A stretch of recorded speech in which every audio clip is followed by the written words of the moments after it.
Instituto de Investigaciones en Materiales les damos la bienvenida a este evento, el cual es parte de nuestro ciclo de seminarios virtuales sobre lo último en materiales. Le agradecemos al doctor Luis Antonio Pérez López, quien es investigador del Instituto de Física de la UNAM, quien será nuestro ponente el día de hoy. El doctor Luis Antonio Pérez López es físico, maestro en ciencias y doctor en Ciencias por la Universidad Nacional Autónoma de México, donde se distinguió como estudiante sobresaliente recibiendo la medalla y el diploma a los mejores estudiantes de México, otorgado por el Diario de México, CONACYT, ANUIES, Instituto Mexicano de Cultura, y Atenalcit, la medalla Gabino Barreda y el premio IIM UNAM Certamen Nacional 2002 a la mejor tesis doctoral en Ciencias e Ingeniería de Materiales. Como investigador titular del Instituto de Física de la UNAM, trabaja en el estudio de la superconductividad no convencional, la nanociencia computacional y la física estadística aplicada a temas multidisciplinarios. Ha publicado 73 artículos de investigación en revistas internacionales indizadas. Ha dirigido 20 tesis de todos los diferentes niveles académicos y en múltiples ocasiones ha sido invitado a impartir pláticas en congresos nacionales e internacionales. Su trayectoria como investigador fue distinguida como una de las cátedras Marcos Moschinsky 2015 en el área de física. Sin más, démosle la bienvenida al doctor Luis Pérez, quien impartirá el seminario titulado Efectos de tamaño en semiconductores y superconductores. Adelante, doctor. Muchas gracias por la invitación, Ulises. No sé si se ve la pantalla. Sí. O la comparto de nuevo. ¿Sí se ve? Sí, en este momento se ve como un cuadro gris enfrente, pero sí, ya. A ver, perdón, ahí ya se ve. Ahí ya. ¿Sí se ve? Sí, doctor. Bueno, muchas gracias por la presentación. Bueno, en esta plática trataré de darles una idea de algunos casos particulares que tiene de los efectos de tamaño en semiconductores y superconductores, es decir, cómo afecta el tamaño de mi sistema físico en sus propiedades. Entonces, antes de iniciar, quisiera agradecer a los diferentes colaboradores que he tenido para llevar a cabo diferentes partes de los estudios que les voy a presentar, y son algunos alumnos que tengo, como Alma Marcos de la ESIME, unos colegas, antiguos postdocs que estuvieron trabajando aquí conmigo, que son Álvaro Miranda, Fernando Salazar, colegas de hace más tiempo, como son Miguel Cruz, Chuming Wang y César Galván de la Universidad Autónoma de San Luis Potosí. Entonces, todos ellos han colaborado en algunas partes de los trabajos que les voy a platicar. Y bueno, digamos, comencemos con algo que probablemente ya han visto en algún seminario anterior de los que ha habido en este capítulo estudiantil. Y bueno, probablemente sepan ya que la materia a la nanoescala presenta propiedades muy diferentes a las de los correspondientes materiales macroscópicos, ¿no? En general se sabe que dichas propiedades, una vez que estamos en la nanoescala, es decir, 10 a la menos 9 metros, esas propiedades pueden variar drásticamente con el tamaño, aun cuando la variación sea solamente de un átomo. Un ejemplo típico consiste en la temperatura de fusión de nanocúmulos de sodio. Entonces, estos cúmulos son pequeños cúmulos atómicos formados por unas cuantas decenas de átomos, como se muestra aquí en la figura. Podemos ver que en el eje vertical graficamos la temperatura de fusión como función del número de átomos en cada cúmulo atómico. Entonces, si se fijan, esta temperatura de fusión varía drásticamente, inclusive cuando la variación en el tamaño es solamente de un átomo. ¿Ok? Entonces vemos, por ejemplo, la temperatura de fusión en la curva negra, cómo cambia de 55, cuando tenemos un cúmulo de 55 átomos a uno de unos pocos átomos más, varía muchísimo, ¿no? Entonces, ese comportamiento es característico de todos los materiales nanométricos. Y eso se debe en general a que existe una alta relación entre la superficie y el volumen. En los materiales macroscópicos, la superficie muchas veces se puede despreciar con relación al número de átomos que existen en el volumen. En cambio, en los materiales nanométricos, la superficie ocupa o los átomos en la superficie del material tienen un porcentaje bastante elevado en comparación con los átomos que ocupan el volumen. Y cuando esto ocurre, también los efectos cuánticos se ven incrementados. Otro ejemplo típico consiste cuando estudiamos el oro. El oro, desde el punto de vista macroscópico, es un material o un elemento sumamente inactivo desde el punto de vista químico. O sea, no se oxida, prácticamente no reacciona con la mayoría de los compuestos químicos. Entonces, por eso se utiliza mucho en joyería y hoy en día también como, bueno, desde la antigüedad, ¿no? Es un material que no cambia, no se oxida. Sin embargo, cuando pasamos de oro macroscópico a oro de tamaño nanométrico, digamos, cúmulos de oro entre 1 nanómetro y 5 nanómetros, el oro es capaz, se vuelve activo químicamente y es capaz de oxidar o catalizar la reacción química de la oxidación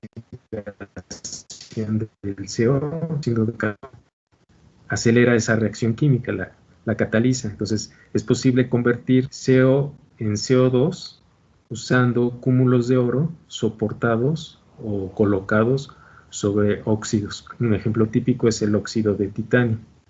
Entonces, el oro, que macroscópicamente era inactivo, cuando consideramos nanopartículas del orden nanométrico, se vuelve químicamente activo y cataliza, por ejemplo, esta oxidación de CO y la cataliza a temperatura ambiente.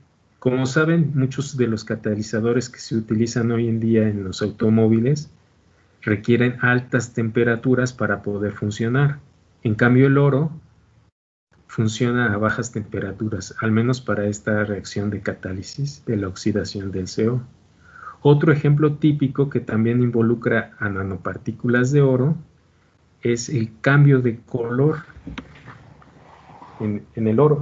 Cuando, por ejemplo, aquí en esta figura, no sé si se ve abajo a la derecha, tenemos soluciones coloidales de nanopartículas de oro y abajo se muestra el tamaño de la partícula en cada solución. Entonces vamos de 5 nanómetros, 50 nanómetros, 100 nanómetros, 200 nanómetros, y el color de la solución va cambiando de acuerdo al tamaño de la nanopartícula que contiene. Esto se debe a otro fenómeno que se conoce como un plasmón de resonancia superficial, y lo que sucede es que esas nanopartículas son dependiendo del tamaño que tengan y también de otras variables como su forma, pero en particular, dependiendo del tamaño que tengan, pueden absorber luz de diferentes longitudes de onda. Y esa longitud de onda va cambiando conforme el tamaño cambia, y es por eso que observamos esos cambios de color típicos en las soluciones coloidales de nanopartículas de oro, ¿sí? De hecho, si se fijan, entre más pequeña es la nanopartícula, más rojo se hace el color, ¿sí? Y eso se puede explicar a través de estas resonancias de plasmón, ¿no?, que ocurren en las nanopartículas de oro, que no son más que excitaciones, oscilaciones de los electrones de conducción en cada nanopartícula. Bueno, perdón. Otro ejemplo que también involucra a las nanopartículas de oro consiste en el calor específico de estas partículas. El calor específico también varía con el tamaño. ¿Y por qué varía? porque a estos tamaños es muy importante no solo el número de átomos que contiene un cúmulo, sino también su forma. Por ejemplo, hace algunos años estudiamos el calor específico de estas nanopartículas de oro, y para estudiarlo necesitábamos calcular lo que se conoce como la densidad de estados vibracionales.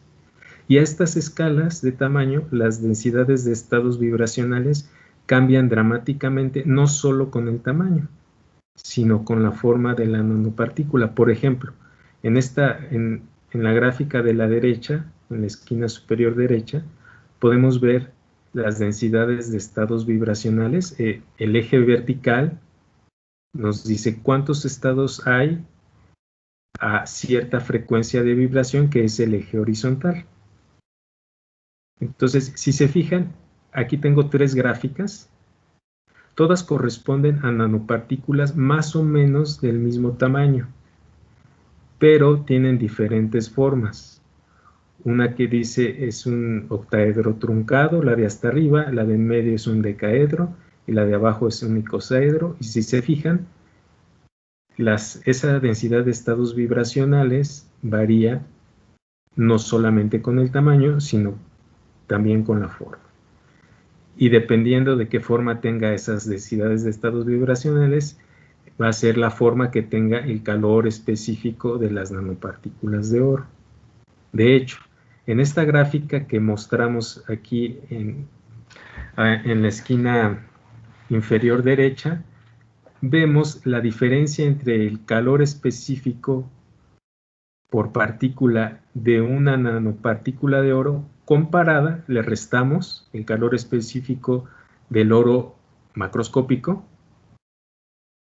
y lo graficamos como función de la temperatura. Si se fijan, a bajas temperaturas el calor específico de las nanopartículas pequeñitas es mucho mayor que el calor específico del oro en bulto. Después, conforme la temperatura crece, al contrario, el calor específico de la nanopartícula disminuye en comparación con el calor específico del oro en bulto. Entonces, esos son ejemplos que nos dicen que la materia a la nanoescala tiene un comportamiento muy diferente que el mismo sistema macroscópico.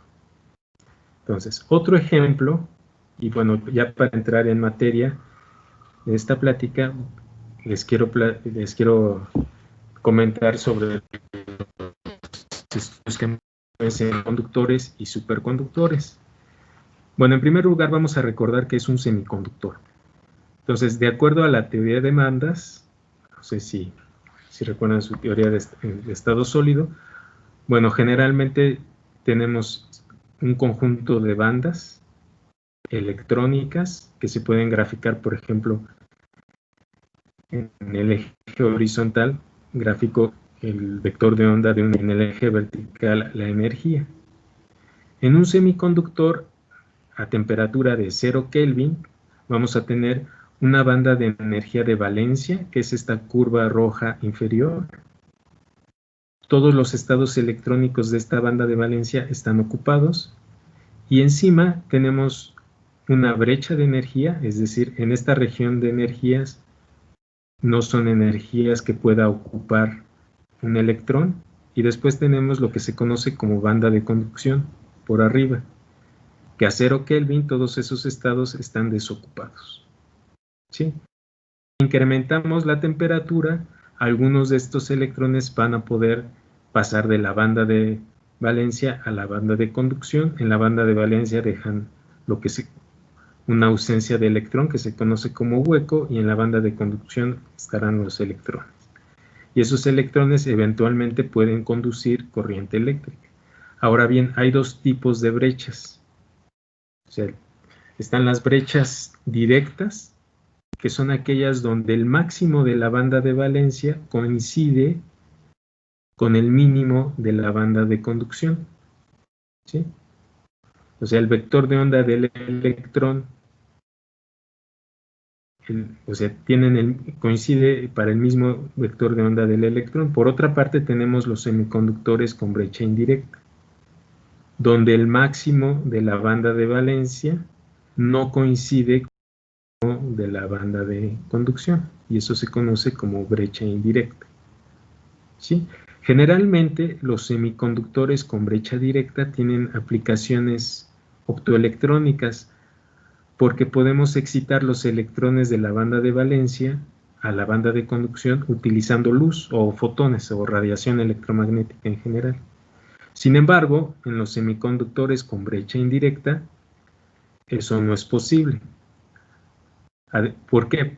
Porque se debe conservar el momento lineal y los fotones tienen un momento lineal muy pequeñito. Entonces, para que un electrón en un semiconductor con brecha indirecta pase de la banda de valencia a la banda de conducción, además de un fotón, necesitaríamos otro elemento, por ejemplo, la energía de un fotón para poder cambiarle el momento del electrón, digamos en este dibujo de 0 a un momento diferente de 0. Entonces, esos son los dos tipos de semiconductores que se conocen y tienen aplicaciones diferentes. Ejemplo, un semiconductor con brecha directa sería el arsenuro de galio. El tamaño de esa brecha es del orden de 1.4 electronvolts. Un ejemplo de semiconductor con brecha indirecta es el silicio, muy conocido en la industria electrónica, con una brecha del orden de 1 electronvolt. Ahora, para muchas aplicaciones es importante, bueno, aquí menciono algunas aplicaciones, ¿no?, de los semiconductores, transistores, ¿no?, que hay por todos lados, los LEDs, celdas solares, los sensores, fotodetectores, y en todos ellos es importante modular o cambiar la brecha de energía. En un semiconductor de tamaño macroscópico, esa brecha de energía se puede cambiar utilizando estructuras, por ejemplo, uniendo dos tipos de semiconductores. Eso formaría una heteroestructura. O dopándolos, ¿no? Por ejemplo, el silicio se puede dopar con átomos de boro o con átomos de fósforo y cambiar su brecha de energía. Pero existe otra forma de cambiar esa brecha o modularla, y la otra forma es a través del tamaño. Entonces,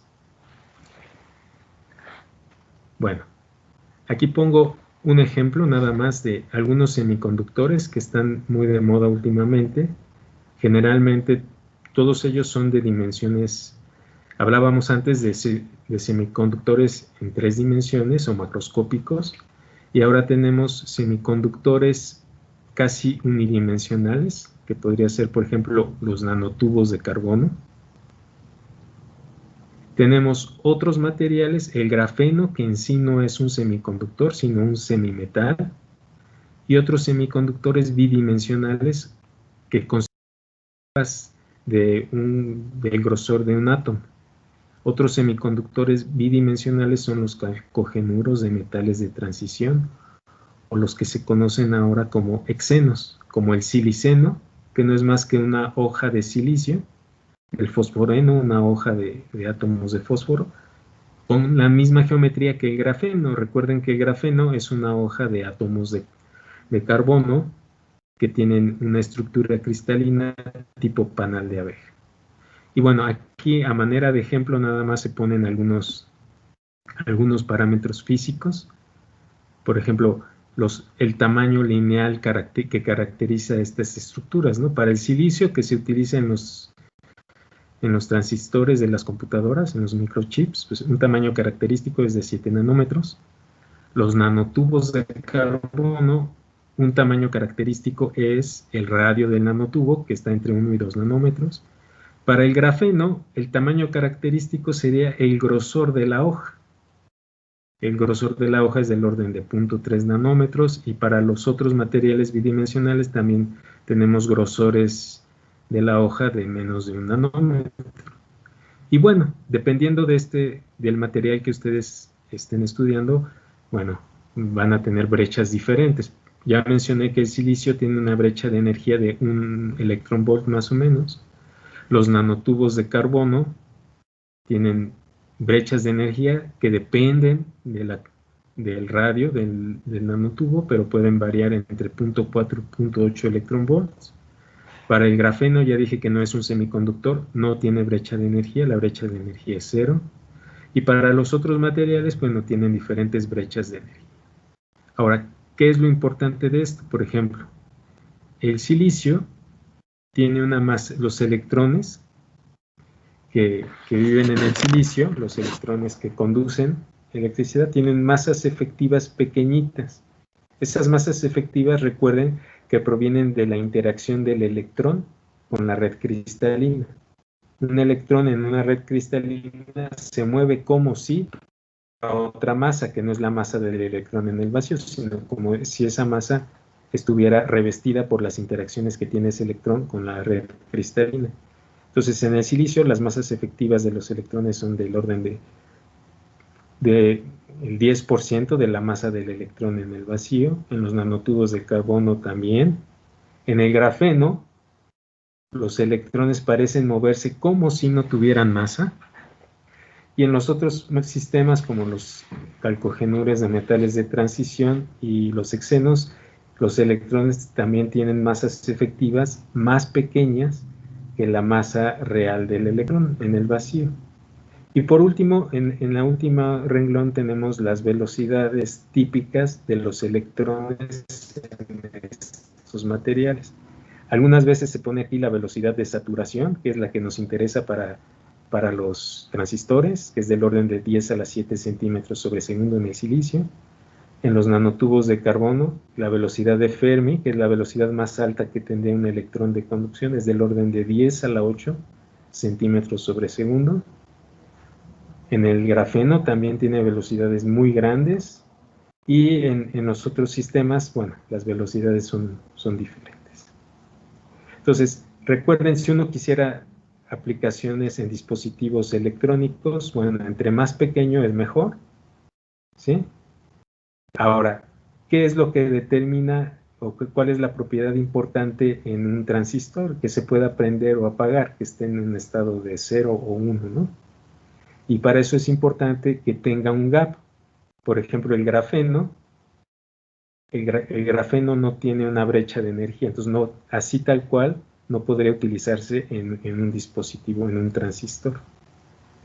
Ahora, las masas efectivas y las velocidades están relacionadas con el rendimiento de un transistor. Por ejemplo, entre más pequeñita sea la masa efectiva, pues más rápido puede moverse el electrón en ese material.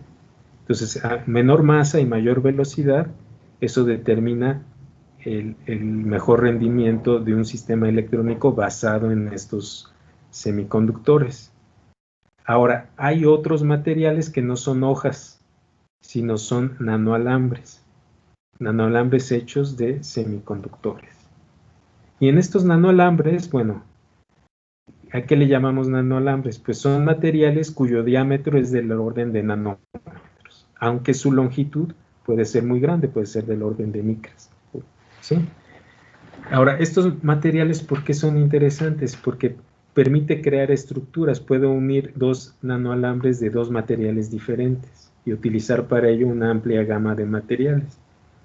Y además, si estos nanoalambres son de materiales semiconductores, podemos integrarlos a dispositivos optoelectrónicos formados con los mismos compuestos semiconductores, ¿no?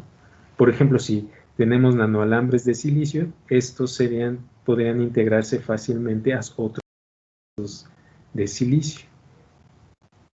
Entonces, experimentalmente, estos nanoalambres se crecen de manera más o menos simple.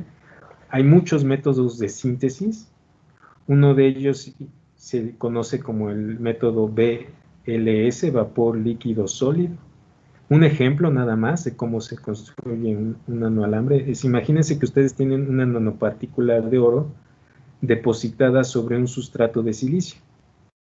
Y a ese sistema lo meten en una atmósfera de silano, que es un silicio rodeado, es un gas formado por moléculas de silicio rodeadas de átomos de hidrógeno. ¿Sí? Ese gas de silano, al entrar en contacto con la nanopartícula de oro, el oro funciona como un catalizador que separa el silicio del hidrógeno. Entonces hay un gas de silicio ahí rodeando a la nanopartícula. Y ese gas de silicio eventualmente se difunde en la nanopartícula de oro. ¿Sí? Muchas veces podemos bajar la temperatura de este sistema. Esos átomos de silicio que estaban formando una especie de líquido junto con la gota de oro, esa gota de oro sigue absorbiendo átomos de silicio hasta que llega a un punto de saturación y los átomos de silicio comienzan a precipitarse por debajo de la gota de oro. Entonces cada vez entra más silicio y se va depositando por debajo de la gota de oro y este nanoalambre va creciendo sobre el sustrato de silicio y así hacen es una manera de hacer nanoalambres. Y se han construido nanoalambres muy delgados. Aquí en la figura de abajo a la izquierda tenemos un nanoalambre de 2 nanómetros de diámetro, más o menos, ¿no? Aquí a la derecha tenemos muchísimos nanoalambres, parece un bosque de nanoalambres de arsenuro de galio, ¿no? Y de arsenuro de galio con aluminio. Entonces estos ya se hacen de manera experimental. ¿Para qué los hace la gente? Bueno, tienen muchas aplicaciones potenciales. No me voy a entretener mucho en eso, nada más lo comento muy rápidamente. Una de ellas es utilizarlos para crear LEDs, ¿no? Diodos emisores de luz. Otra posible aplicación son las celdas solares, ¿no? En este caso convertimos corriente eléctrica en luz. También podemos convertir luz en corriente eléctrica usando celdas solares formadas por un arreglo de nanoalambres. Estos arreglos de nanoalambres podrían disminuir las pérdidas por reflexión y como tienen una superficie muy grande tendrían una mayor absorción de luz, por ejemplo. También podrían utilizarse tal cual en transistores de efecto de campo, ¿sí? Uniendo directamente en un transistor, recuerden que consiste en una compuerta, una fuente, un drenaje. El voltaje en la compuerta regula la corriente que pasa de la fuente al drenaje. Entonces, cambiando el voltaje aquí puedo apagar o prender este switch, si lo usamos como un switch, como un 0 y un 1. Y podemos utilizar directamente un nanoalambre semiconductor que conecte a la fuente con el drenaje. ¿Cuál es la ventaja de usar un nanoalambre y no un pedazo aquí, un pedazo tridimensional de silicio? Es que, por ejemplo, el tiempo de retraso en el apagado o encendido del switch sería mucho menor, ¿sí? Por ejemplo, aquí en la gráfica de la derecha tenemos ese tiempo de encendido o apagado del switch como función de la longitud del canal. De la longitud del canal es la distancia que hay entre la fuente y el drenaje. Y fíjense que si usan silicio tal cual como se utiliza en los chips convencionales, ese tiempo es mayor que si utilizamos, por ejemplo, aquí tenemos un nanoalambre de germanio silicio. Ese tiempo de encendido y apagado es mucho menor si utilizan nanoalambres, ¿no? Entonces, esa sería una de las posibles ventajas. También pensando en transistores, uno podría utilizar estos nanoalambres como fotodetectores o para detectar diferentes longitudes de onda de luz. Para ello, lo que hacen es, si tienen un nanoalambre de silicio, ese nanoalambre de silicio lo decoran con algunas moléculas orgánicas, por ejemplo con los esteres Alexa, que aparecen aquí en esta diapositiva. O sea, los decoran y esas moléculas son capaces de absorber luz en ciertas frecuencias nada más. Una vez que absorben luz, pueden inyectar carga al nanoalambre y así detectar una corriente eléctrica y detectar luces de diferentes tipos. Otra aplicación muy interesante de los nanoalambres consiste en, bueno, hablé de los sensores de luz, aquí serían los sensores de moléculas orgánicas o proteínas, por ejemplo, ¿no? podría utilizarse un nanoalambre de silicio para detectar proteínas. El primer ejemplo práctico que existe en la literatura, ya tiene bastantes años, utilizaron un nanoalambre de silicio al cual le pegan una molécula que se llama biotina. Esa molécula es una molécula, son una molécula de unos 30 átomos. Esa molécula se pega en el nanoalambre fácilmente. Ahora, este sistema se puede utilizar como un sensor de proteínas, que son moléculas muchísimo más grandes, aprovechando, por ejemplo, que esta biotina se pega fácilmente a una molécula en especial que es el streptavidin, por ejemplo. Entonces, ¿cómo funciona la detección en estos nanoalambres? O sea, yo tengo mi nanoalambre, lo sumerjo en una solución donde creo que existen estas proteínas. Si existen esas proteínas, se van a pegar fácilmente a las moléculas que están encima del nanoalambre. Y como las proteínas en solución siempre están cargadas, una vez que se pega, le inyectan carga al nanoalambre y ustedes pueden detectar esa carga midiendo la conductancia del nanoalambre. Y por ejemplo, en estas gráficas, donde en el eje vertical tengo conductancia y en el eje horizontal tengo el tiempo, al tiempo 1 está el nanoalambre fuera de la solución. En el tiempo sumergen el nanoalambre en una solución donde existen estas proteínas, las proteínas se pegan y la conductancia crece y pueden medir ese crecimiento y decir, en esta solución hay tales proteínas, ¿no? Eso es un sensor. Bueno, en todos los casos, para las aplicaciones siempre queremos modificar las propiedades físicas de los nanoalambres. Y una manera de hacerlo es no solamente pegándole cosas en la superficie, sino también modificando su tamaño. Entonces, por ejemplo, aquí ya tengo un ejemplo de un estudio que acabamos de publicar, bueno, se publicó a principios de año.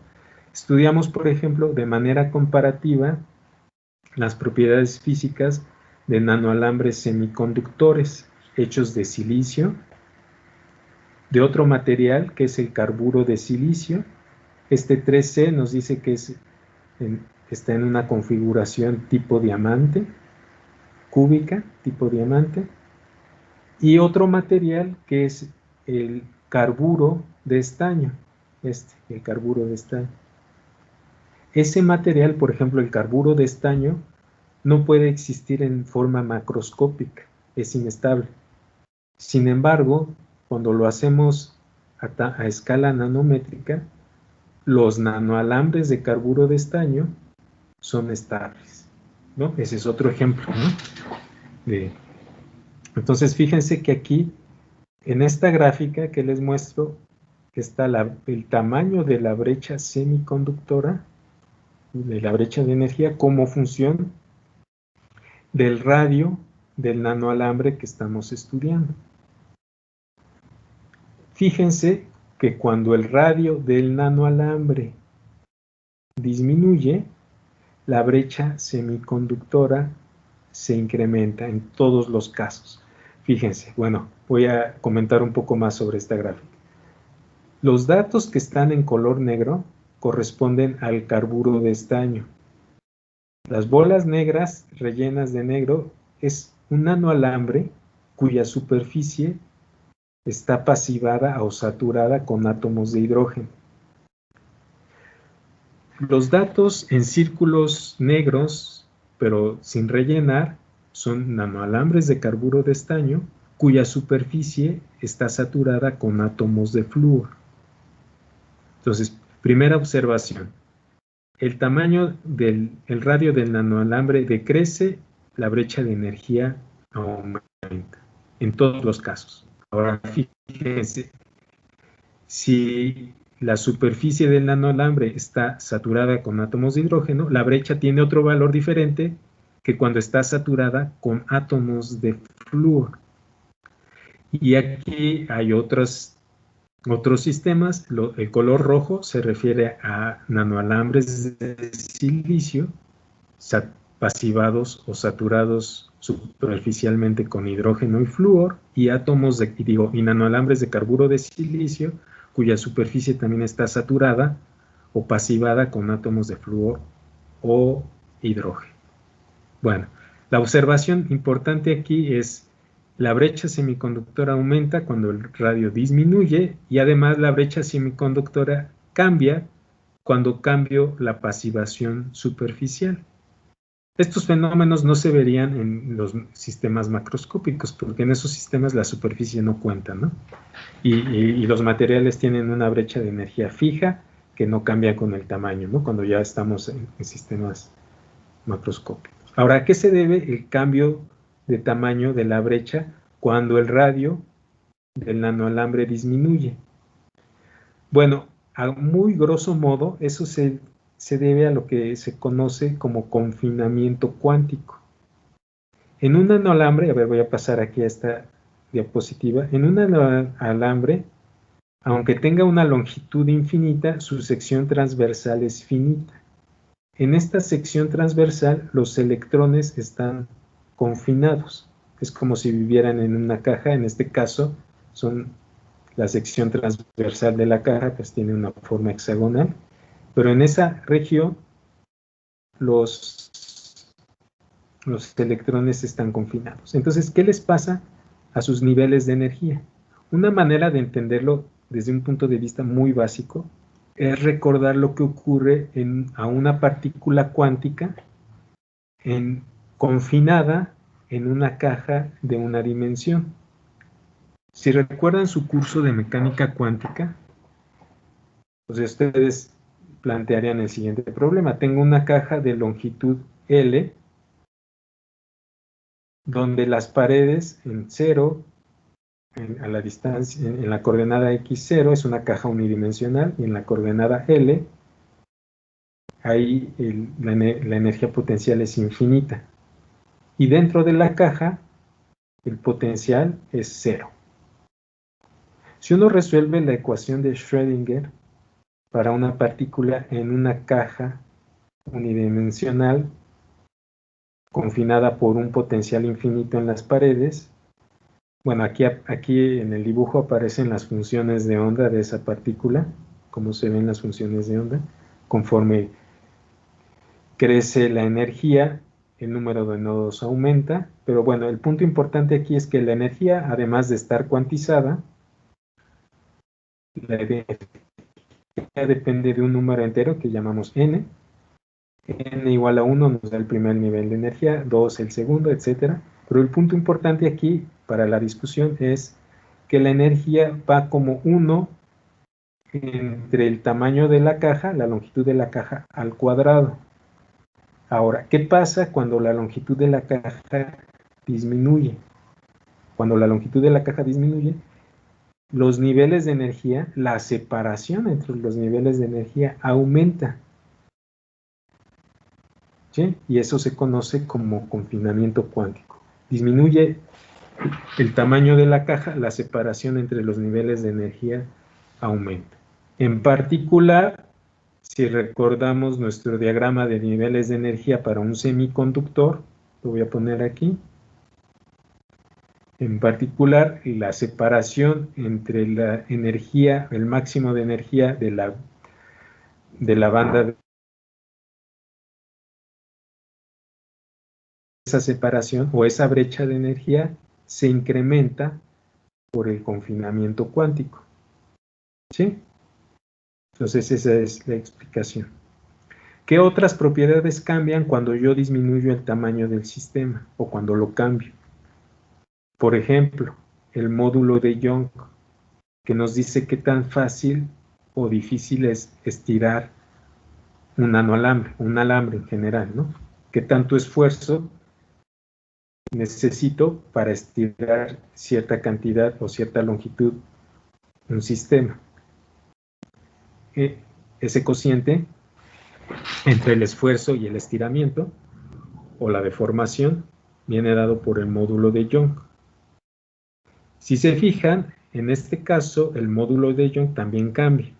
Aquí nada más para no saturar la gráfica puse el ejemplo para nanoalambres de carburo de estaño, que son los de color negro, y nanoalambres de carburo de silicio, que son los de color azul.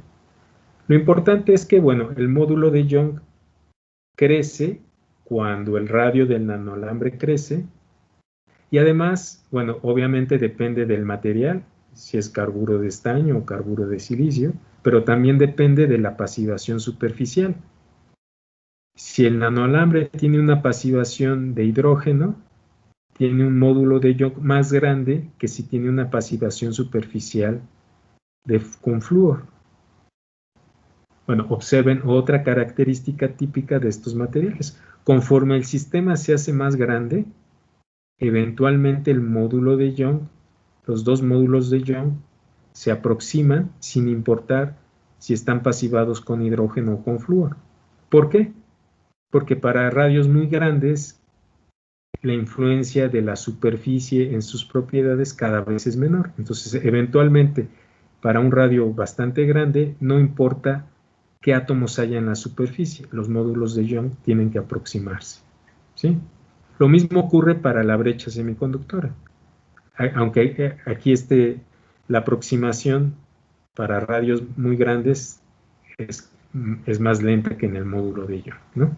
Pero eventualmente cuando el radio tiende a infinito es cuando tenemos el sistema macroscópico.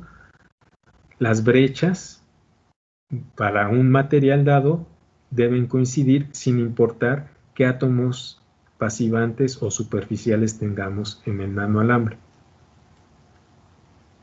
¿Sí? Bueno, entonces ya mencioné que las propiedades dependen del diámetro del nanoalambre, de la pasivación del nanoalambre, y también podríamos jugar con la pasivación. O sea, por ejemplo, podríamos pensar en construir un nanoalambre cuyos átomos superficiales estén formados por átomos de hidrógeno o por átomos de flúor o una combinación de esos átomos.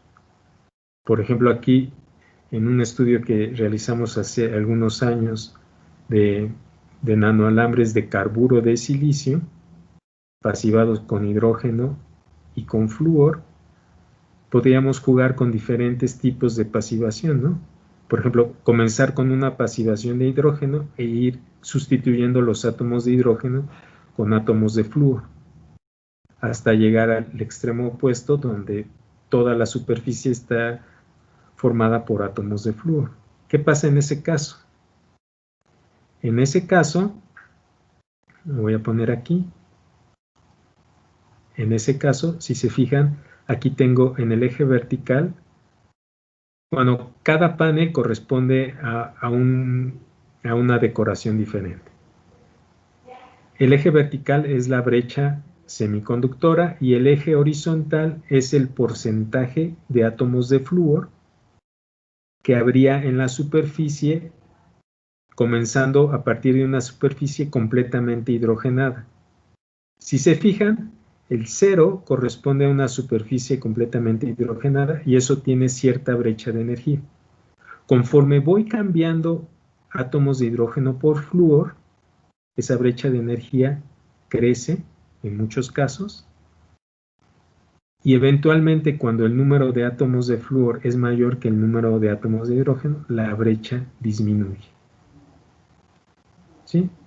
Fíjense que estos dos casos límite corresponden a las pasivaciones superficiales 100% hidrógeno y 100% flúor. Y en medio, con una pasivación mixta, podemos cambiar la brecha de energía como queramos. Entonces, eso es algo muy importante. O sea, dependiendo del grado de concentración de flúor con respecto al hidrógeno, podemos variar la brecha de energía como queramos. Otro punto importante para estos sistemas es el siguiente. ¿Se acuerdan que hablábamos de brecha indirecta y brecha directa? Por ejemplo, el carburo de silicio en bulto, aquí está su estructura de bandas. El eje vertical es la energía y el eje horizontal son las diferentes direcciones en las que puede tener el momento lineal de un electrón en ese cristal, en el carburo de silicio. Entonces aquí estas curvas son las energías. Para cada momento lineal del electrón tiene una diferente energía, pero lo que se conoce como el máximo de la banda de valencia no coincide con el mínimo de la banda de conducción y tenemos un semiconductor de brecha indirecta. Sin embargo, cuando este material lo convertimos en un nanoalambre, generalmente las brechas pasan de ser indirectas a ser directas, siempre. Por ejemplo, en estas gráficas, las líneas negras, el eje horizontal es el vector de onda de un electrón a lo largo del eje del nanoalambre, del eje axial del nanoalambre, y la parte vertical son las energías. Y esta, donde no hay curvas, esa es la brecha de energía. Si se fijan, el máximo de la banda de valencia, que es la que graficamos generalmente, siempre coincide con el mínimo de la banda de conducción para la mayoría de los nanoalambres, sin importar la pasivación superficial que tengan. ¿Sí? Por ejemplo, aquí tengo 100% hidrógeno, acá abajo 50% de hidrógeno, 50% de flúor, etc. Entonces, en general, pasamos de semiconductores con brecha indirecta en el bulto a semiconductores de brecha directa a escala nanométrica. ¿Y por qué es eso importante? Porque, como mencioné brevemente, para las aplicaciones optoelectrónicas necesitamos tener semiconductores de brecha directa. Bueno, ya por último, en esta parte de semiconductores, también podemos jugar no solamente con la pasivación superficial, o sea, qué átomos ponemos en la superficie, sino también podemos poner no solamente átomos, sino también compuestos o moléculas de compuestos, ¿no? Por ejemplo, aquí tenemos, a manera de ejemplo, nanoalambres de silicio. Lo que se presenta en los dibujos siempre es la sección transversal de ese nanoalambres de silicio, pasivados con hidrógeno, con flúor o con cloro. Y ya sabemos que cambiando la pasivación superficial, cambiamos la brecha de energía. Pero ahora imagínense que quito un átomo de hidrógeno y coloco una molécula de amoníaco, o esta molécula más compleja, MPTTF, que es esta. ¿Qué sucede?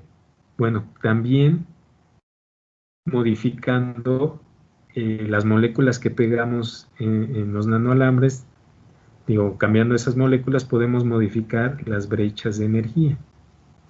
¿Sí?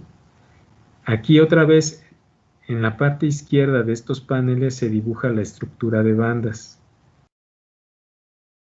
La banda de abajo, o la curva de hasta arriba, es la banda de valencia, la curva de hasta abajo es la banda de conducción. Y estas líneas horizontales que aparecen se llaman estados de impureza, que aparecen cuando coloco una molécula sobre la superficie del nanoalambre hidrogenado o fluorinado o clorinado. Fíjense que esas energías de impureza pues varían o aparecen en diferentes posiciones dependiendo de la pasivación superficial del nanoalambre. ¿Sí? Aunque sea la misma molécula que pego al nanoalambre, si el nanoalambre tiene una pasivación superficial diferente, los estados de impureza que genera esa molécula aparecen en esas energías. Ahora imagínense que un estado de impureza aparece muy cerca de la banda de conducción, como es el caso para un nanoalambre fluorinado. Y ese nivel de impureza está ocupado por electrones. Entonces, ese nivel de impureza está muy cerca de la banda de conducción. Entonces, es muy fácil excitar un electrón que vive en ese estado de impureza a la banda de conducción. O sea, la brecha de energía efectiva disminuyó considerablemente. Entonces, uno puede jugar con esas moléculas para cambiar las propiedades de conducción o las propiedades semiconductoras de un nanoalambre. ¿Sí? Por último, bueno, a ver, déjenme, aquí es, perdón. Bueno, también hemos estudiado, perdón, aquí está, la absorción de moléculas de gases tóxicos en nanoalambres de silicio y en nanoalambres de carburo de estaño. Entonces, a manera de ejemplo nada más, me voy a fijar, queda poco tiempo, me voy a fijar en la tabla de abajo.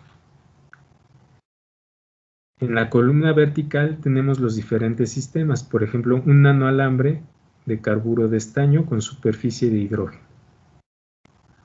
Un nanoalambre de carburo de estaño, aquí me equivoqué, esto es con superficie de flúor. Un nanoalambre de... no, está bien, perdón, está bien. Aquí están los nanoalambres de carburo de estaño con superficie de flúor y a manera de referencia un nanoalambre con la misma sección transversal de silicio. ¿Sí? Y este silicio tiene hidrógeno en su superficie. Entonces, estudiamos, por ejemplo, cuál es la energía de absorción de una molécula de NO y una molécula de CO. Estos gases son muy tóxicos para el ser humano. En primer lugar, fíjense que ambas moléculas se pegan en la superficie de un nanoalambre de silicio hidrogenado. Y esas son sus energías de absorción.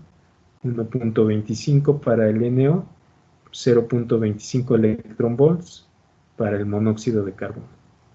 Analicemos cuáles son las energías cuando esa misma molécula se pega en un nanoalambre de carburo de estaño. Ahora, el carburo de estaño está formado por átomos de carbono y por átomos de estaño. Y esa molécula puede pegarse en el átomo de carbono o en el átomo de estaño. Entonces, si se pega en el átomo de carbono, por ejemplo, el NO, me voy a fijar en el NO, la energía de absorción es de 3 electronvolts.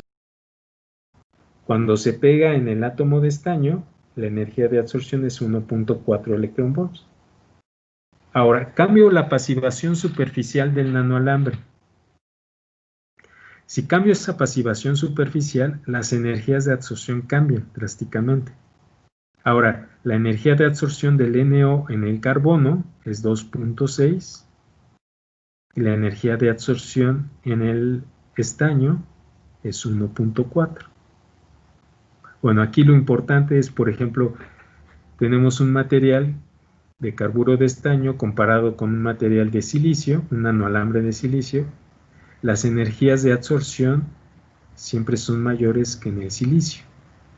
Inclusive, si tomamos el promedio, porque algunas veces se va a pegar en carbono y otras veces se va a pegar en estaño, y tomamos estos promedios, comparamos el promedio con las energías de absorción de estas moléculas en un nanoalambre de silicio, vemos que estos nanoalambres que contienen carbono generalmente tienen unas energías de absorción muy grandes.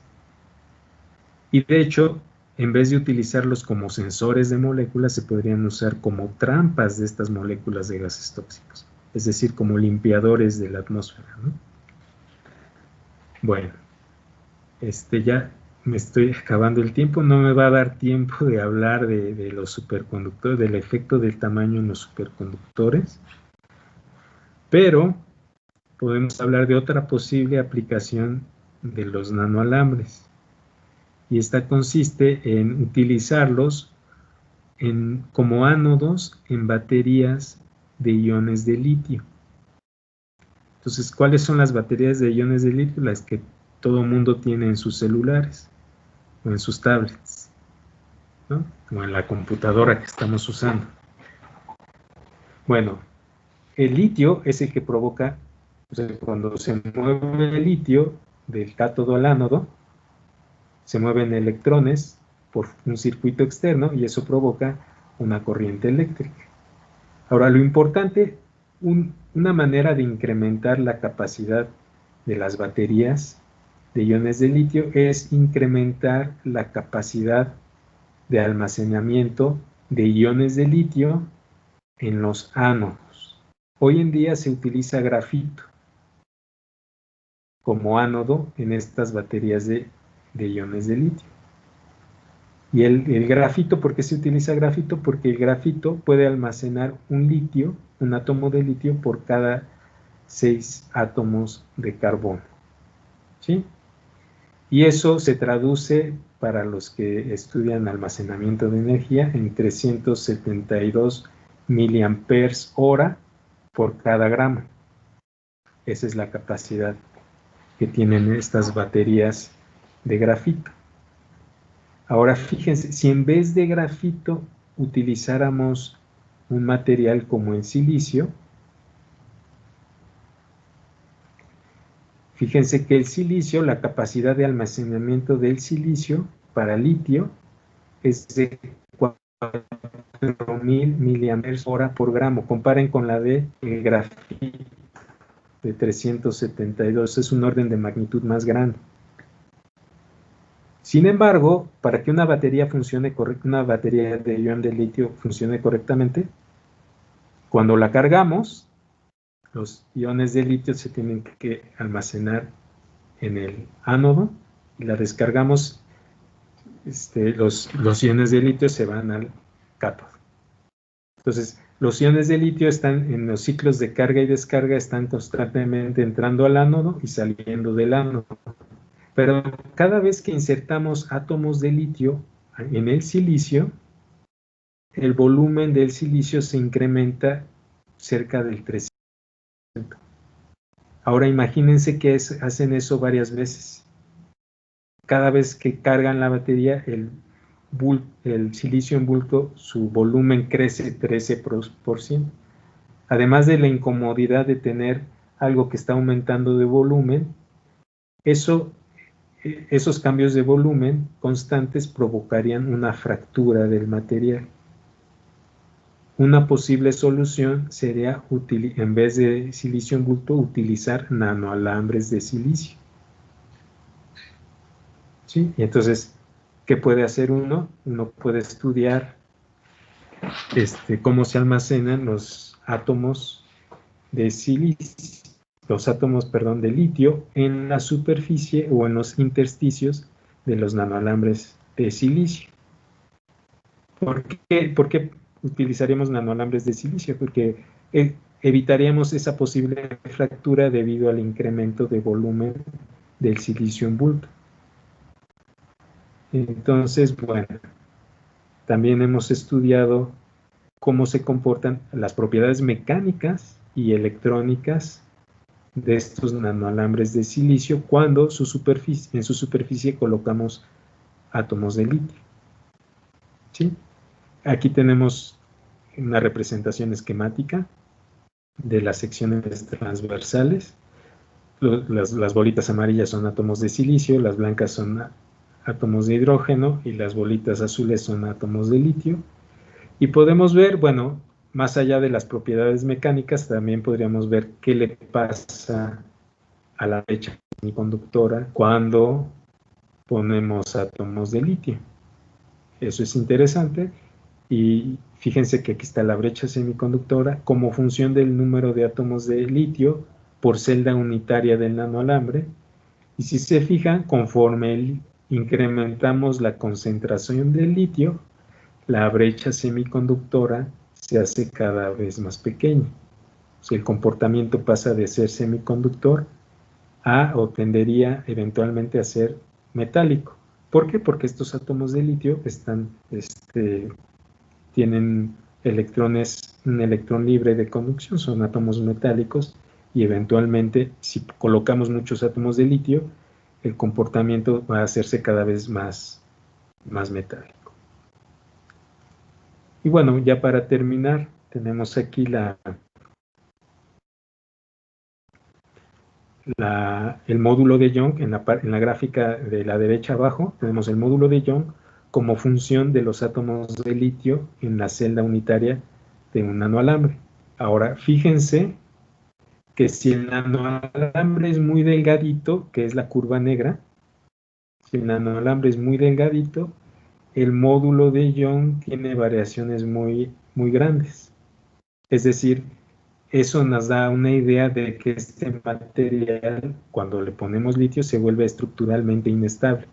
Sin embargo, si los nanoalambres tienen diámetros no tan pequeños, vemos que el módulo de Young no cambia drásticamente, ¿no? Entonces eso nos da una idea de que estos sistemas podrían ser estructuralmente bastante estables. Y bueno, ya se me acabó el tiempo y apenas sí pude hablar del efecto de tamaño en semiconductores. Pero bueno, quizás lo dejemos para otra ocasión, aparte de superconductores. Pero quisiera terminar con una conclusión general que aplica a toda la materia en general. Decimos que a escala nanométrica siempre es posible modificar o controlar las propiedades físicas de los diferentes materiales mediante el tamaño del sistema, ¿no? Y no solo mediante el tamaño del sistema, sino también mediante la pasivación superficial, como es el caso de los ejemplos que vimos. No sé si tengan algunas preguntas. Muchas gracias, doctor.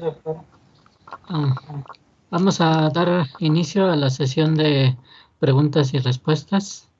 Por favor, escríbanlas en el chat.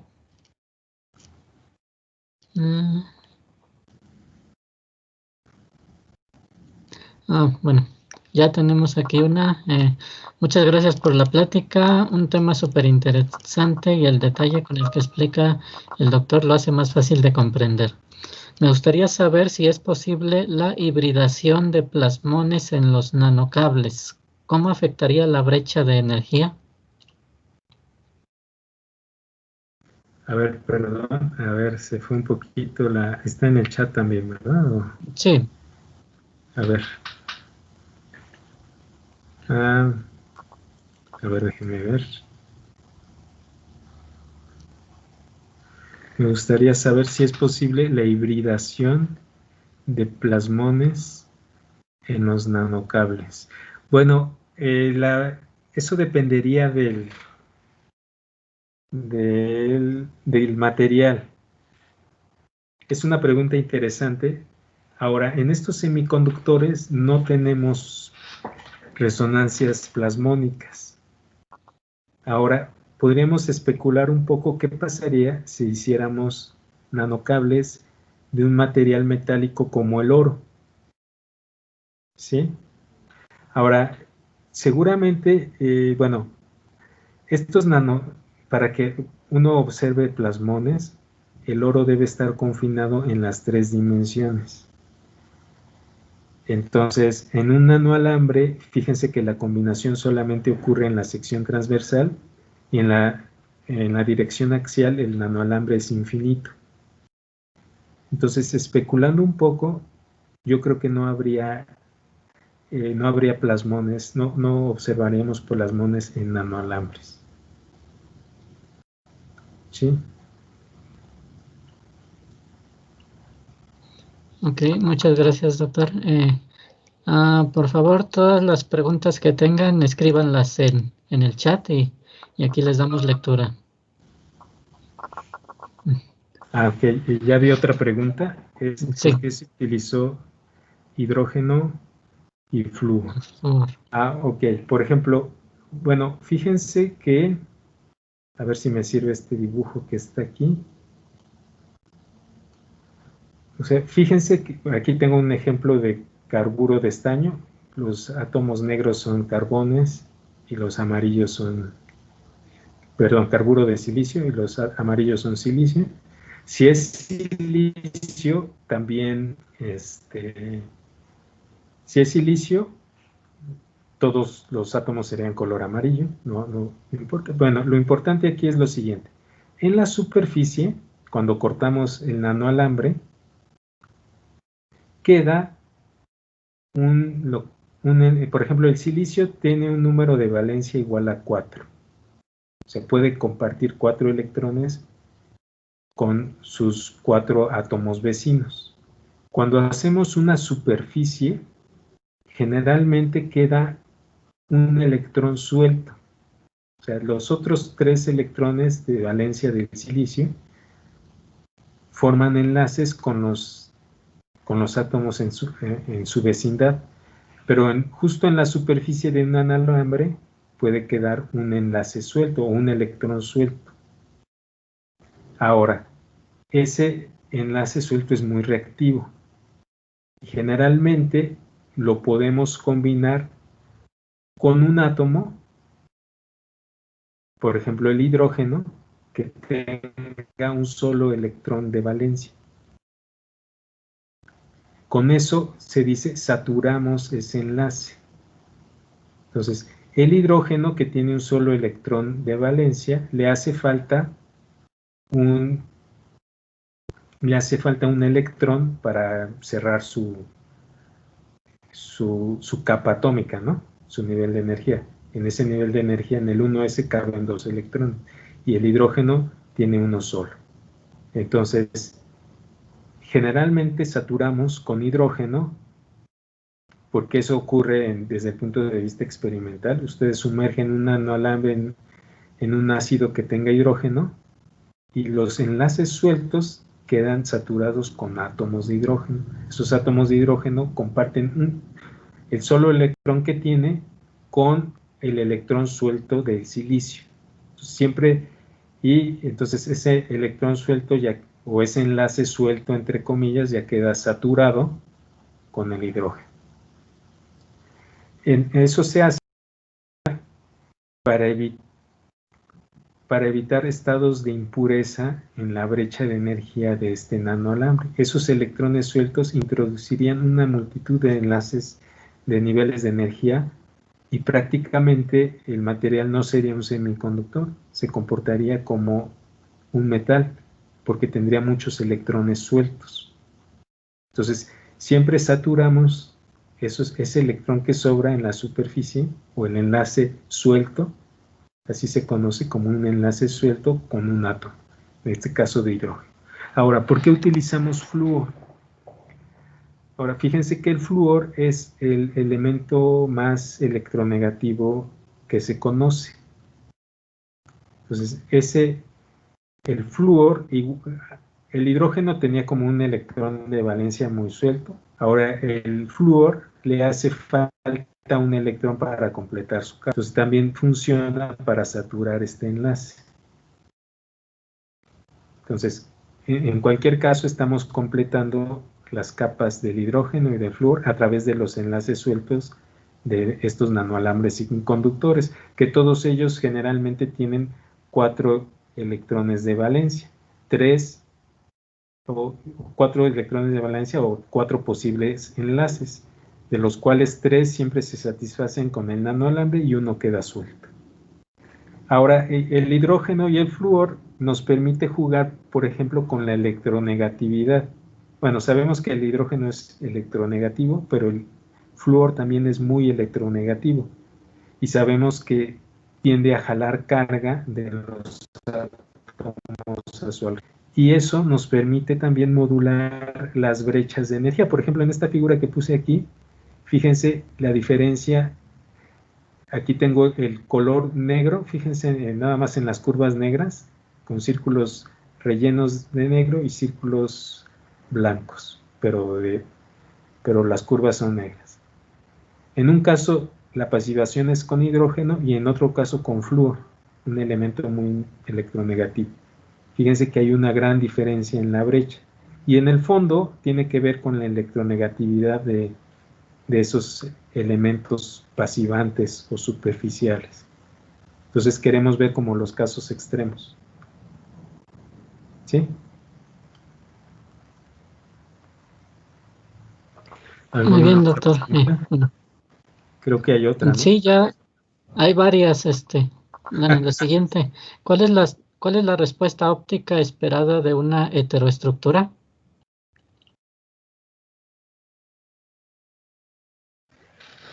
Bueno, eso depende mucho, así en general. O sea, en general es algo complicado, ¿no? Lo que queremos de una heteroestructura, o bueno, de un dispositivo optoelectrónico, es, por ejemplo, que pueda absorber luz. Para que pueda absorber luz necesitamos que esa heteroestructura tenga una brecha de energía directa. Para que baste con un fotón, baste con iluminarlo para provocar que los electrones de la banda de conducción pasen a la banda de valencia. Si no tuviera una brecha directa, o sea, aunque lo ilumine, sería muy difícil que ese proceso ocurra. Necesitaríamos otra serie de procesos. Necesitaría el electrón absorber el fotón y además chocar con un fonón para poder pasar Lo que pasa es que el fotón tiene un momento lineal muy pequeño. Entonces tenemos un electrón que tiene cierta energía y tiene cierto momento. Para que ese electrón pase a la banda de conducción, y si la brecha de energía es indirecta, cuando pase a la banda de conducción va a tener otro momento. Entonces yo no puedo inventar el momento, debo conservar el momento lineal, la cantidad de momento lineal. Entonces, la cantidad de momento lineal del fotón al chocar con el electrón no es suficiente como para cambiar el momento del electrón y este adquiera un momento más grande. Necesito otro proceso. Involucraría que ese electrón además choque con un fonón y ese proceso es estadísticamente menos probable. Entonces lo que necesitamos es construir una heteroestructura que al al poner dos materiales juntos, la brecha de ese material en conjunto cambie de directa a directa. Ahora, hablando así en general, es lo único que le pediríamos a la heteroestructura, que sea tal que si queremos utilizarla en aplicaciones optoelectrónicas, construirla de tal manera que movamos los máximos y mínimos de la banda de valencia y excitación a que queden exactamente alineados, alineados con respecto al vector de onda del electrón. Eso sería así muy, muy general, es lo que se esperaría. Ajá. Hay una pregunta, ¿no? De los sistemas pasivados. Sí, los nanoalambres de silicio pasivados con hidrógeno se sintetizan, así se sintetizan de hecho, todo el tiempo. Sí. Sí, doctor. La que sigue está un poquito larga y bueno, de una persona que lo conoce, doctor. Ajá. Dice, Marco Polo, que no sé si me recuerda, nos conocimos en Alemania. Bueno, dudas. Sí, ¿Cuál, sí. Ajá. ¿Cuál es la razón de que el calor específico cambie en dimensiones nanométricas? ¿A qué se Sí. debe que las brechas se hagan directas en escala nanométrica? Y en las líneas de impureza, ¿estas son planas? ¿Hay compuestos donde las bandas queden exactamente sobre la energía de Fermi?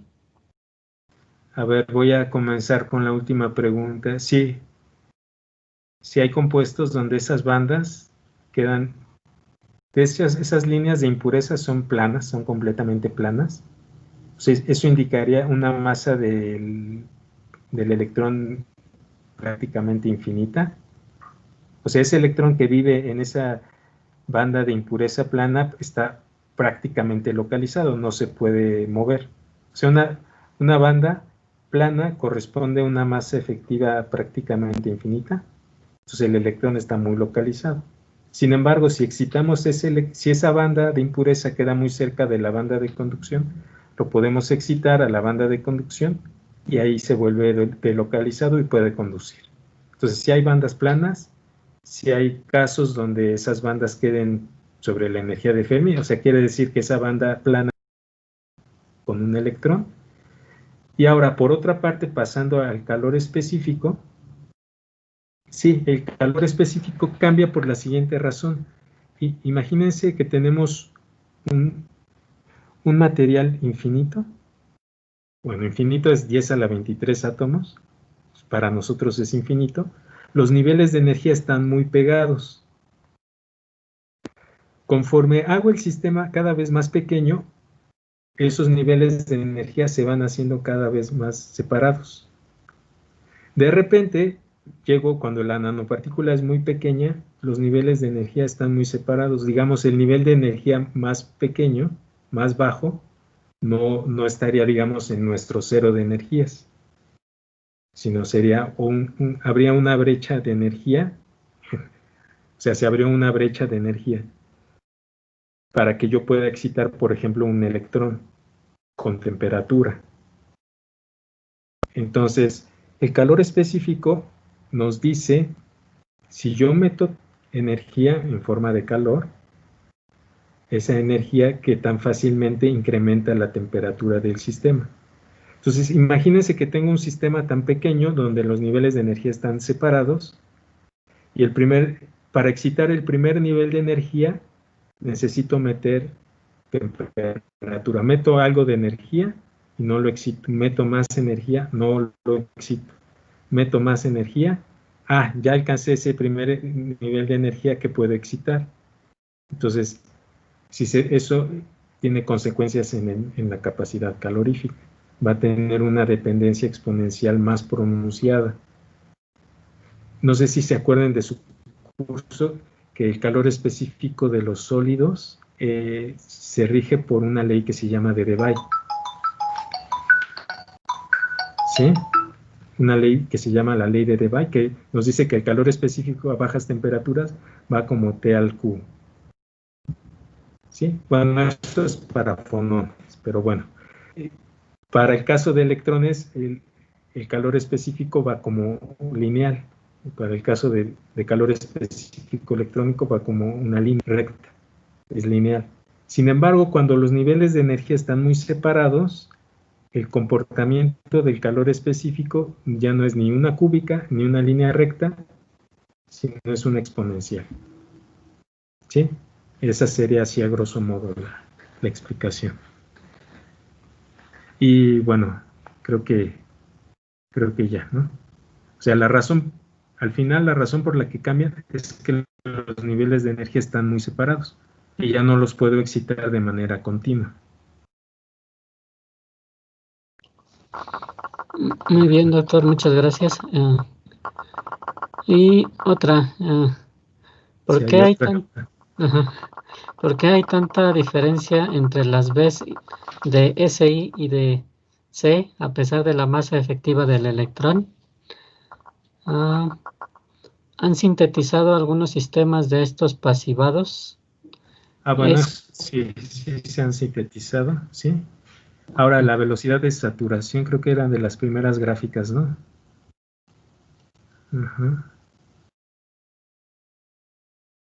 Entre el silicio.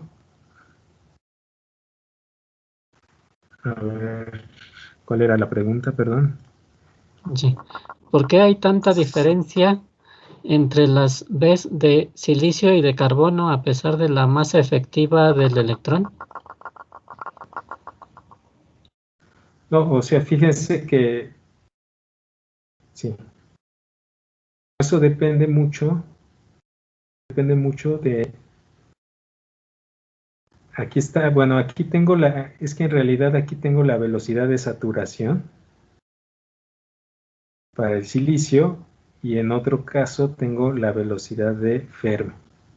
Pero independientemente de eso, o sea, la velocidad de saturación, esa es la que se mide en un chip. Y la velocidad de Fermi es la velocidad del nivel de energía más alto. Entonces, pero en general, aunque tengan masas efectivas del mismo tipo, del mismo tamaño, bueno, sí, aquí la pregunta está bien porque tienen la misma masa efectiva y se comportan de diferente forma. Lo que pasa es que aquí en el silicio estoy poniendo otra cantidad que no es la velocidad de Fermi. Es la velocidad de saturación de en un transistor. ¿Sí? Entonces es por eso. Aquí tengo velocidad de Fermi y aquí velocidad de saturación. Ahora eso en el fondo también podría uno tener diferentes velocidades porque depende de la estructura de bandas. ¿Sí? O sea, esta velocidad de Fermi depende de la estructura de bandas que tengan, ¿no? Pero digamos que estos son compuestos similares. La estructura de bandas del carbono es diferente a la estructura de bandas del silicio. ¿Sí? Sí, doctor, gracias. ¿Es válido comparar dos diagramas de bandas en función del vector de onda con diferentes celdas de Brillouin? Bueno. Bueno, lo que pasa es que estas, bueno, no sé exactamente, déjeme buscar un ejemplo. Bueno, efectivamente, uno podría decir, para cada nanoalambre, cada saturación puedo tener una celda de diferente tamaño. Sin embargo, sí puedo compararlas porque fíjense que en el eje horizontal, no lo expliqué con cuidado, la celda de Brillouin está normalizada al tamaño, o sea, siempre está normal, el vector de onda es la parte horizontal aquí, va de 0 a pi entre A, donde A es el tamaño de la celda unitaria en el espacio real. Ese cambia para cada nanoalambre. ¿Sí? Pero una vez normalizado, sí puedo compararlos, porque todos son nanoalambres, la única longitud interesante, la única longitud en el espacio recíproco de relevancia es la longitud es el tamaño de la unitaria a lo largo del eje.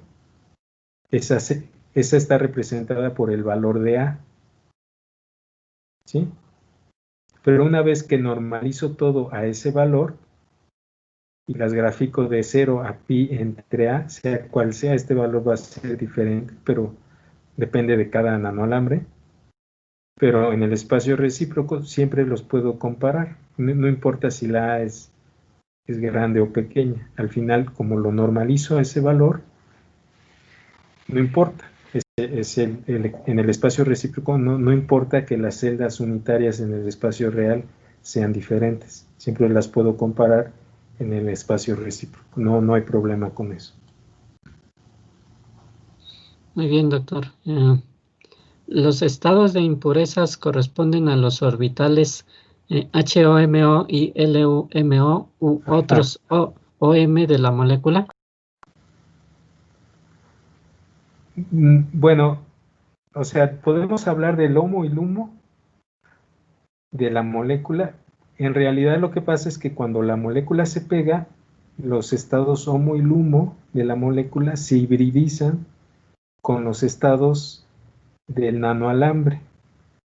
Entonces sí podemos decir que esos estados de impureza tienen una contribución, el 90% por decir algo, el 90% de esos estados proviene de la molécula, pero no son exactamente los estados HOMO y LUMO originales de la molécula. Esos estados, el HOMO y LUMO de la molécula, se hibridizan con los estados del nanoalambre y forman unos nuevos estados. Y estos estados, bueno, son los estados de impureza. A veces están ocupados o a veces desocupados. ¿Sí? Pero, o sea, sí, uno podría decir, bueno, esos estados de impureza sí vienen del HOMO y el LUMO de la molécula, pero no son exactamente ellos. Una vez que se hibridizan con los estados del nanoalambre, se convierten en otros estados. Pureza, uno está ocupado y el otro desocupado. Gracias, doctor. ¿Cuál es la energía generada del enlace litio-nanoalambre? Creo que es importante tenerlo en cuenta, ya que el problema de aumentar el número de litios en las baterías es el carácter pirofórico que puede presentar. Sí, esa energía es importante y creo que no la mencioné. Aquí debe estar. Sí, aquí no la mencioné porque sentía que ya estaba muy... Bueno, aquí están las energías de enlace y son altas, ¿eh? O sea, por eso bueno, aquí están las energías de enlace en electronvolts. Generalmente cargamos las baterías, andan, el voltaje para cargarlas son de 4 o 5 electronvolts, ¿no? Y aquí estas energías andan del orden de 2 electronvolts, si mal no recuerdo. Sí, aquí está. Sí, aquí están las energías de... Sí, eso es, digamos, para las aplicaciones electrónicas en baterías, esta energía es la relevante, ¿no? ¿Cuánta energía me cuesta? ¿No? Y aquí están las energías. Más o menos son independientes del número de átomos de litio por celda unitaria, pero andan alrededor de 2 electronvolts. Sí, ese es un parámetro relevante, ¿no? Sí, doctor. No sé si haya otra pregunta. Sí, queda una. ¿A qué se debe a que las brechas se hagan directas en escala nanométrica? Ah, ok, sí la había visto. Lo que pasa es que ocurre cuando uno disminuye, a ver si puedo, no sé si saberlo rápidamente. Imagínense que uno disminuye, pasa de 3 dimensiones a una dimensión. Eso equivale a, a doblar el material como en el espacio real para convertirlo en un nanoalambre. Cuando uno dobla el material para convertirlo en un nanoalambre, las bandas también se doblan. Entonces, ese proceso de doblamiento de bandas muchas veces ocurre que, o sea, yo paso de una estructura de bandas en 3 dimensiones, la doblo para convertirla en una dimensión y a veces los mínimos y máximos generalmente caen en el mismo punto o muy cercano. ¿Sí? Ahora, ojo, eso depende de la dirección de crecimiento del nanoalambre. En estos nanoalambres que estudiamos, que tienen secciones transversales, hexagonales, los estamos viendo a lo largo de la dirección que se conoce como la dirección 111 del silicio o de cualquier carburo de silicio o carburo de estaño. Estamos viéndolo a lo largo de la dirección 111. Cuando tenemos nanoalambres en esa dirección, generalmente la estructura de bandas es tal que el máximo de la banda de valencia y el mínimo de conducción coinciden y la brecha es directa. Imagínense que construimos nanoalambres en otra dirección, en la dirección 100. La dirección 111 sería en este dibujo como a lo largo de la diagonal. Ahora imagínense que construimos un nanoalambre cuyo eje sea a lo largo de la dirección 100, que sería como este cubito crecido verticalmente. En ese caso, muchas veces la brecha sigue siendo indirecta. Y si lo crecemos a lo largo de otra dirección de la 110, podría ser indirecta. Y a lo largo de la dirección 112, son direcciones más complicadas, quién sabe qué saldría, ¿no? A veces directa, a veces indirecta. Entonces, ok, el hecho de que muchas veces la brecha pase de ser indirecta a directa, no solamente depende de que pasemos de macroscópico a nanométrico, sino también en qué dirección crecemos ese nanoalambre. Sí. Muy bien, doctor. Muchas gracias. Ahora, con esto damos cierre a este seminario. Le agradecemos, doctor, por su disposición y el conocimiento que nos compartió el día de hoy. También damos las gracias a todos nuestros asistentes. Bueno, como saben, esta sesión fue grabada y posteriormente les haremos llegar el acceso a la grabación, por si gustan repasar alguno de los temas. Bueno, muchas gracias.